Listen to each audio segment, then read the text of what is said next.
Hello and welcome to the Money Show. I'm Kavita Thapliyal, and today we are diving into one of the most fundamental yet often overlooked pillars of smart investing, which is asset allocation. Now, whether you're a seasoned investor or just starting out, one thing remains true: how you divide your money across different asset classes plays a much bigger role in your success than the individual stocks or funds you pick. In fact, studies show that over 90% of your investment success depends on your asset allocation strategy. And that makes our conversation today even more timely because the Reserve Bank of India has just given the economy a double booster shot, a 50 basis repo rate cut, 1% reduction in CRR to be implemented in 4 tranches from September through November. Now, what does all of this mean for your portfolio?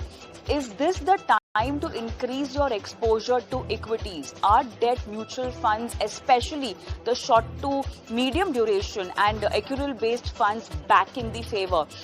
For conservative investors, should you look at fixed deposits rates right now? We'll explore all of this, and we'll also talk about why maintaining the right asset allocation not only helps you ride out market volatility but also ensures you do not miss out any opportunity, especially when markets rally or correct suddenly. So we'll also talk about all of this. We'll also talk about when and why you should rebalance your portfolio, what to expect in terms of returns, and how to align your portfolio with changing macroeconomic signals like today's, last week's big RBI move. So all you have to do is just stay with us, and on the Money Show, we'll be talking about where to invest. We are talking about how to invest smartly, strategically, and sustainably. And before all of that, let's just flash our details on the screen where you can reach out to us and send your questions just in case you want to get your life financial planning done or want any strategy for any financial goal. The number, our WhatsApp number, is on your screen, 8657974571. The email ID that you can send across your questions on is themoneyshow@etnow.tv. So all of this and more on the show today, and let's welcome our guest for today, Hemant Rustagi, CEO Wise Invest. Hemant, hi, good evening. Welcome to the show. All right. So, Hemant, as I was saying earlier, studies say that 90% of investment success depends on allocation. Now, what does that really mean for retail investor? Kavita, you're absolutely right. Asset allocation is a strategy which allows you to kind of ensure that you are distributing your investment across different asset classes. Could be equity, could be gold, it could be debt, or could be any other asset class that you're looking at. Now, asset allocation is absolutely important because of 2-3 major factors. One is that asset allocation allows you to know where you should be investing. Now, that is based on the time horizon that you have for each of your goals. For example, if you're investing for your retirement or investing for creating a corpus for your children's education, which are essentially long-term goals and the goals which require you to accumulate a larger corpus, now that's where your focus should be on equity. Now, you can do that only if you're very clear in terms of what is your time horizon. If you're looking to build a portfolio for a goal which is, let's say, to be achieved in the medium term, now that's a goal that requires a hybrid portfolio, maybe a mix of equity or debt, or maybe a multi-asset strategy. Now, if you have a goal to be achieved over the shorter duration, the focus has to be on protection of capital. So that's why we look predominantly at debt options, and within debt, you try and look at options which are giving you slightly higher return than the traditional option like bank fixed deposit, and also the returns are tax efficient if possible. Now, second important thing is that whatever you want to achieve, in terms of your goals, that should reflect in the asset allocation that you have in the portfolio. For example, if I want to beat inflation over a longer term and my allocation is just 10 to 20% to equity, there is no way I'm going to ever achieve my goal. So I think it's very, very important, one, to ensure that you consider your time horizon, because that also covers your risk profile before you decide your asset allocation. Ensure that you continue to follow that, because one, it tells you how much risk are you taking in the portfolio, because how much allocation you have in equity, debt, and various asset classes, and also what kind of return can you expect from that, because you don't want to feel disappointed later on. So like I said, if your aspiration and the asset allocation do not match, there can be a disappointment. Many a times we make a mistake of straight away going and selecting the investment option. For example, if someone says that, okay, this is a good equity fund, we go for that. Someone tells us that go for this hybrid fund, we go for that. We don't really focus on what our asset allocation is. So the right way to do is to look at your asset allocation and then look at option for the asset allocation that you have decided in the portfolio and see which options have the potential to deliver the best for the asset allocation that you've chosen. All right. Now, let's also look at the RBI latest move of 50 BPS repo rate and a 1% CRR. Tactically opportunity or a long-term shift in your portfolio should be the strategy? Oh yes, I think while we're discussing about the asset allocation, I think it's very, very important to also maintain your asset allocation. But there can be certain occasions where you may have to rebalance your portfolio. Now, one of them can be that if there is an opportunity to make a tactical allocation. Now, before I begin about how you can do it, I think it's very important for me to highlight an important factor that this can be a little tricky. So it should be done only with a proper understanding of what is the trend you're seeing, where is the scope for you to kind of make tactical allocation. It could be even in debt, it could be in equity, or it could be in hybrid. So I think you need to be a little careful when you do that. But yes, whatever RBI has done now, I think they have basically kind of given the double bonanza to the economy and to the markets. One is obviously the repo rate cut of 50 basis points, and then the CRR cut of 1% to be done in 4 tranches. Now, obviously, that augurs very well for the economy because there are a number of sectors also that will benefit from that. Be it people who want to buy a house, or people who want to buy automobile, or businesses who are looking for credit from the banks. So I think what you will see is that, and I think one of the reasons also that RBI has front-loaded the CRR rate cut is mainly because it takes time for rates to get transmitted into the system. And of course, RBI was keen that it should happen as soon as possible, so they front-loaded that. So clearly, I think there are opportunities because of this in both, I would say, in equity market as well as the debt market. I'm not trying to say even for a minute that you should start allocating a lot of money to equity and debt just because of rate cut.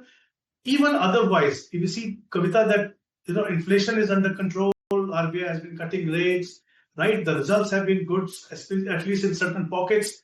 Economy has been doing very well. So I think most of the parameters that are required for the markets to do well, they are available.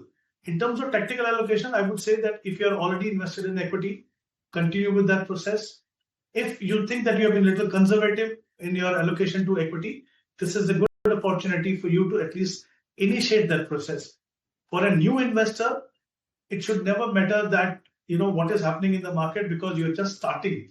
If you're investing for 10, 15, 20 years, I don't think you need to really worry too much about what RBI is doing or what else is happening in the market. You have to just follow a disciplined process.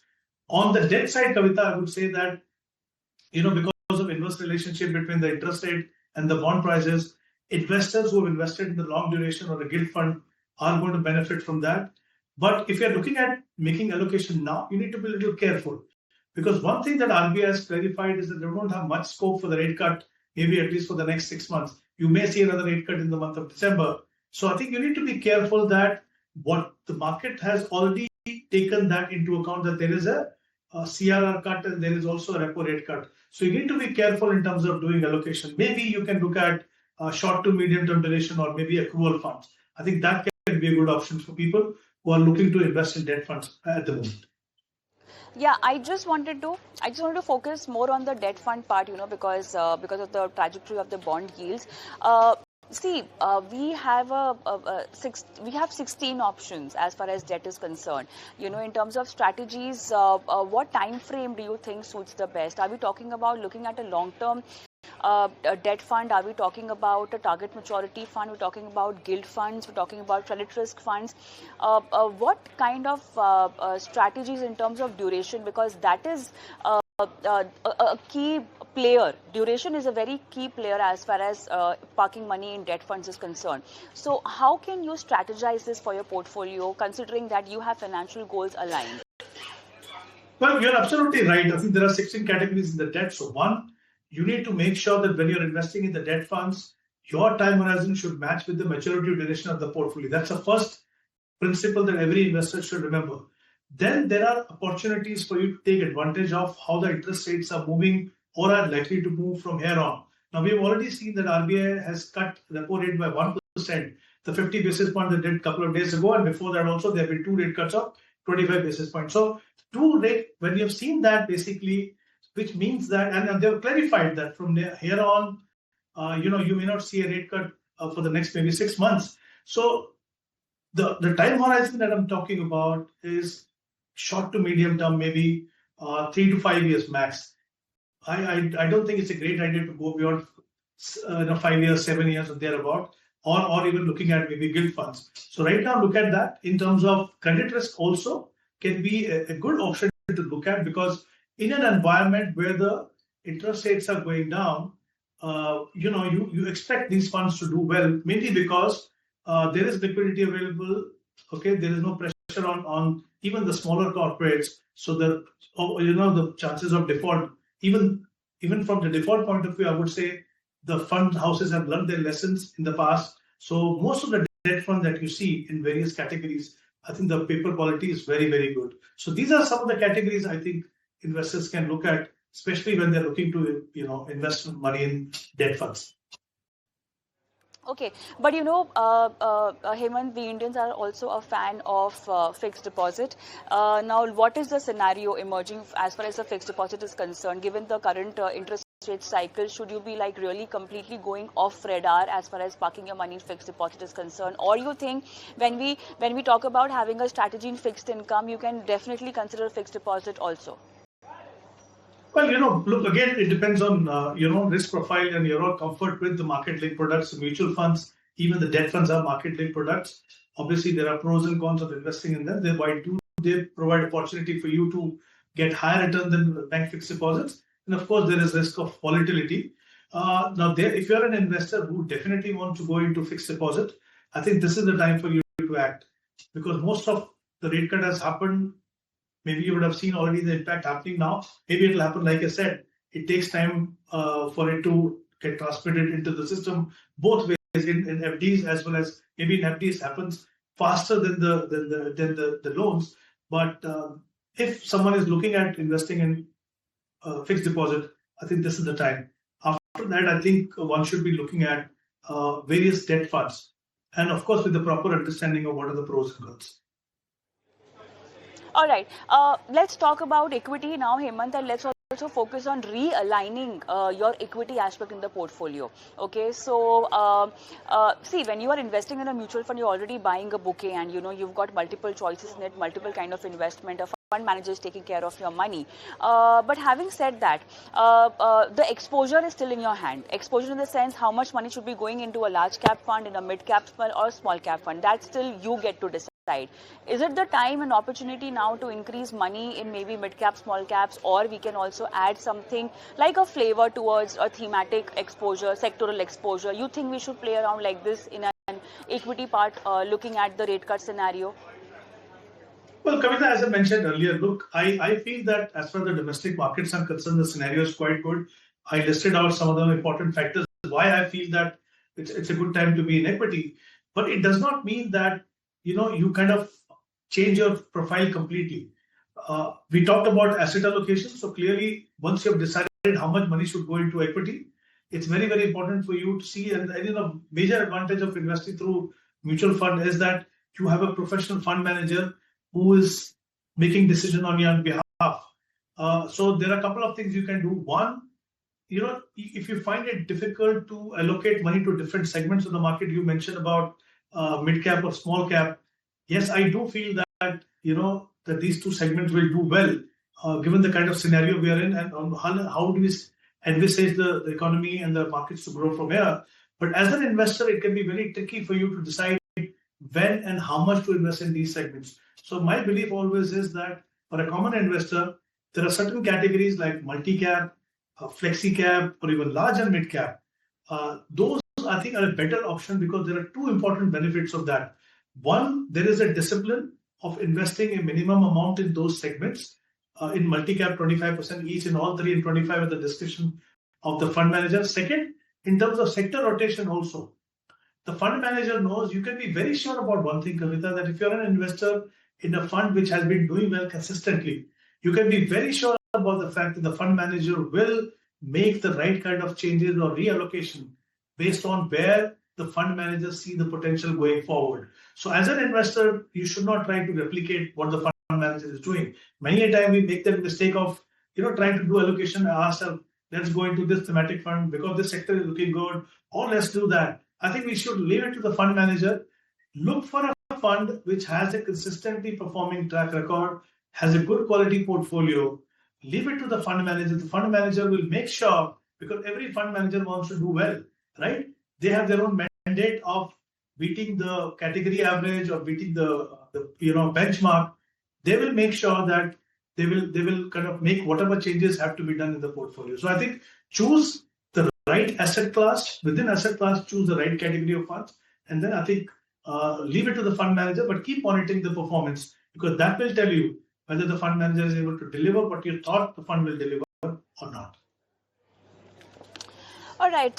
One very important aspect is to avoid these kind of triggers in the market. If you have a long-term portfolio, it's very important to understand that given a rate cut or any other news trigger due to which you see a market movement, you don't have to incorporate and maybe strategize or change your overall portfolio allocation, Hemant. Obviously, when there were phases, there were market cycles where it is important to rebalance and reshuffle your portfolio. But do you think this is the time now to maybe, look at that rebalancing? Should we be doing this at every market trigger or any flavor that's running current in the market, or is just once in 6 months kind of a practice that you can, adopt? No, Kavita, I think there are different kind of investors in the marketplace. If you are someone who have been investing purely based on your asset allocation, depending on, like I mentioned earlier, that your time horizon and risk profile, you don't have to do anything because you're already doing what you're supposed to be doing. If you are an investor who have been a little conservative because you're not very sure which way the markets are going, which way the economy is going, I think this is the time for you to make some allocation more to equity in line again with the time horizon and the risk profile you have.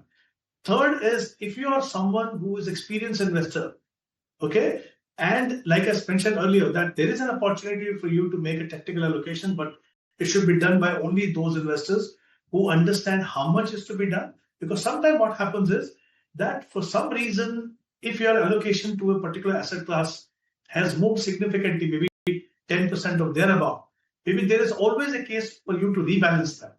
So, like I said, there are different kind of investors. Each investor has to look at their own risk profile, time horizon, and what kind of portfolio they have built. If there is a scope to do that, yes, I mean, like I said earlier, there is definitely a scope to increase allocation to equity, but not for every investor. You need to be very sure if you're already doing that, don't do anything, continue with that. Just focus on ensuring, we always say, if you're doing SIP, make sure that you're stepping up your SIP every year. So I think all that is taken care of automatically there.